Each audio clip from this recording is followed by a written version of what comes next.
5 ওয়াক্ত নামাজ, আল্লাহকে পেতে হলে নামাজ লাগবে। নামাজ নাই, আল্লাহ নাই। ওয়াস্তাঈনু বিস-সাবরি ওয়াস-সালাত, তোমরা সবর এবং সালাতের মধ্য দিয়ে আল্লাহর সাহায্য প্রার্থনা করো। আমরা এই জন্য নামাজে বলি ইয়্যাকা না'বুদু ওয়া ইয়্যাকা নাস্তাঈন, আমরা শুধু আপনারই ইবাদত করি এবং আপনার কাছেই সাহায্য প্রার্থনা করি। আল্লাহকে পেতে হলে নামাজের কোনো বিকল্প নাই। যে ব্যক্তি নামাজ পড়ে না, আল্লাহর সাথে তার কোনো সম্পর্ক নেই, নো কানেকশন। আপনি যে কোনো কিছু চাচ্ছেন, সেজদায় পড়ে আল্লাহর সামনে আত্মসমর্পণ করেই চাইতে হবে। ওয়াসজুদ ওয়াক্তারিব, আল্লাহ পাক কি বলেছেন? সেজদা করো, নিকটবর্তী হও। তো ব্যাখ্যা অনেক করা যায়। নামাজ না পড়লে কিন্তু মানুষ কুফরিতে লিপ্ত হয়। যে ব্যক্তি মান তারাকা সালাতা মুতাআম্মিদান ফাকাদ কাফারা, যে ব্যক্তি সালাতকে অস্বীকার করে, ফরজ নামাজকে অস্বীকার করে, সে ব্যক্তি কিন্তু কুফরিতে চলে যায়। ঠিক আছে।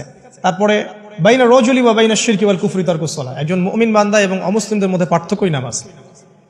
নামাজের বিষয়ে অনেক কথা আমি আগেও বলেছি, আপনারা শুনেছেন, অন্য আলেমদের কাছেও শুনেছেন। এক বাক্যে নামাজ না পড়লে ইসলামের রশিটা কেটে যাবে। মুআয বিন জাবালকে নবী সাল্লাল্লাহু আলাইহি ওয়াসাল্লাম বলেছেন যে যদি মান তারাকা সালাতা মুতাআম্মিদান, কেউ যদি সালাতকে ইচ্ছা করে ছেড়ে দেয়, ফাকাদ বারিআত মিন জিম্মাতিল্লাহ, সে ব্যক্তি আল্লাহর জিম্মেদারি থেকে মুক্ত হয়ে যাবে।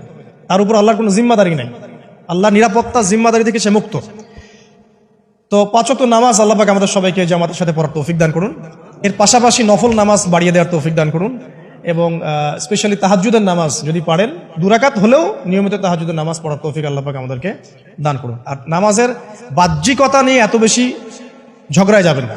এখন আমরা যত ঝগড়া নামাজের বাহ্যিকতা নিয়ে, হাত বাঁধা, রফুল ইয়াদাইন, আমিন আর পায়ে পা, এগুলো নিয়ে ঝগড়ার শেষ আছে? নাই। ইসলামের বিরোধী শক্তিরা হাত ভেঙে ফেলার পায়তারা করে ফেলেছে অলরেডি। হাতি না থাকলে আপনি বাঁধবেন কোথায়? মনে করেন আপনার হাতি নাই, বাঁধবেন কি উপরে না নিচে? এই হাত তো ভেঙে ফেলার পায়তারা করা হয়েছে। এখন আপনি পড়ে আছেন বাঁধার কোন জায়গায় বাঁধবেন সেটা নিয়ে, অথচ পুরো বৈশ্বিক চক্রান্ত মুসলিমদের বিরুদ্ধে হাতটাই ভেঙে ফেলে দিবে। তুই বাঁধবি কোথায় হাত? তারপর দেখবো। এটা আমরা বুঝতে পারি না। এটা বোঝার জন্য যে জ্ঞান, ইলম, নূর দরকার, তা তো নাই আমাদের মধ্যে। এই জন্য আপোষে ঝগড়া নিয়ে পড়ে আছে। যে ছোটখাটো যে ইখতিলাফি মাসআলাগুলো চলে আসছে দীর্ঘদিন থেকে, এগুলোর কোনো সমাধানে আসতে পারবে না কিন্তু কেউ। পক্ষে বিপক্ষে কথা চলতেই থাকবে কিয়ামত পর্যন্ত, ওইগুলো নিয়ে আমরা ব্যস্ত আছি। তো আমি রিকোয়েস্ট করবো নামাজের আধ্যাত্মিকত্বের দিকে ফোকাস করেন। নামাজের আধ্যাত্মিকত্ব কি? আপনি আল্লাহর সামনে দাঁড়িয়েছেন, দুনিয়ার সাথে এখন আপনার কোনো সম্পর্ক নেই, আপনি এবং আল্লাহ, মাঝখানে কিছু নাই। নামাজে যা পড়ছেন, সূরা ফাতিহা, অন্যান্য সূরা, রুকু, তাসবিহ, সিজদা, তাশাহুদ, দরুদ, অর্থ বোঝার চেষ্টা করেন এবং অর্থের দিকে ফোকাস করেন, আল্লাহকে পাবেন ইনশাআল্লাহ। সিজদায়, রুকুতে যখন যাচ্ছেন, আপনি চিন্তা করেন যে আপনি মহাবিশ্বের মহাশক্তিধর আল্লাহ রাব্বুল আলামিনের সামনে মাথা নত করেছেন। আপনি চিন্তা করেন যে আল্লাহ আপনাকে দেখছেন। এখন যখনই মানুষ নামাজে দাঁড়ায়, আল্লাহ পাক তার দিকে দৃষ্টি নিবদ্ধ করেন, এবং যখন মানুষ এদিক ওদিক তাকানো শুরু করে নামাজে, আল্লাহ পাক মুখ ঘুরিয়ে নেন।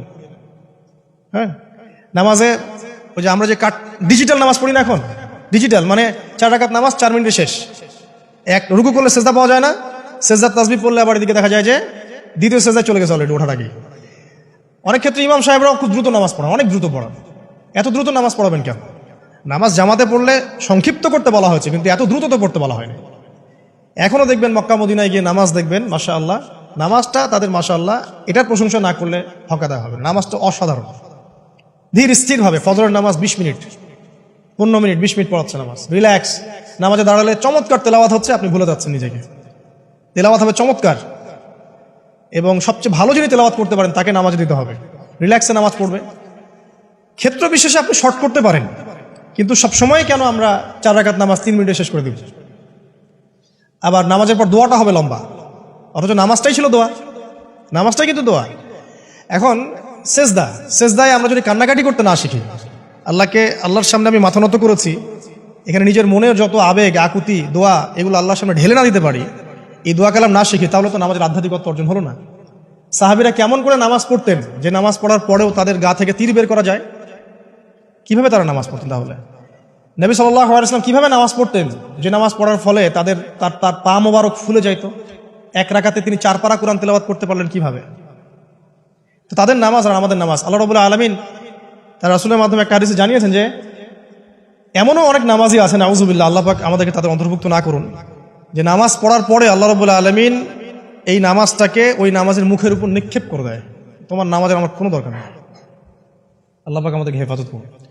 ধীর স্থিরভাবে পড়েন, রিল্যাক্সে, তারা হওয়ার কিচ্ছু নাই। ওমা খালাকতুল জিন্না ওয়াল ইনসা ইল্লা লিয়াবুদুন, শুধুমাত্র আল্লাহর ইবাদত করার জন্যই তো পৃথিবীতে এসেছি। হোক না দোকানটা 5টা মিনিট পরে খুললে কি হবে? হ্যাঁ, জমিতে যান, জমিতে আধা ঘন্টা পরে গেলে কি হবে? যে আল্লাহ পাক আপনাকে বাঁচিয়ে রাখতে পারেন, সে আল্লাহ পাক আল্লাহর পথে সময় দিলে আপনাকে অফুরন্ত রিজিকও তো দিতে পারেন না? আপনি আল্লাহর হয়ে যান, বাকি সব আল্লাহ আপনার দায়িত্ব নিয়ে নেবেন ইনশাআল্লাহ। আপনি নিজে আল্লাহর হয়ে যান, আপনার সবকিছু দায়িত্ব কে নিয়ে নেবে? আল্লাহ নিয়ে নেবে। তো আল্লাহ পাক আমাদেরকে ধীর স্থিরভাবে আধ্যাত্মিকত্ব অর্জন করে নামাজ পড়ার তৌফিক দান করুন, আমিন। তো দেখুন, আল্লাহকে পাওয়ার সবচেয়ে সেরা মাধ্যম কি? নামাজ।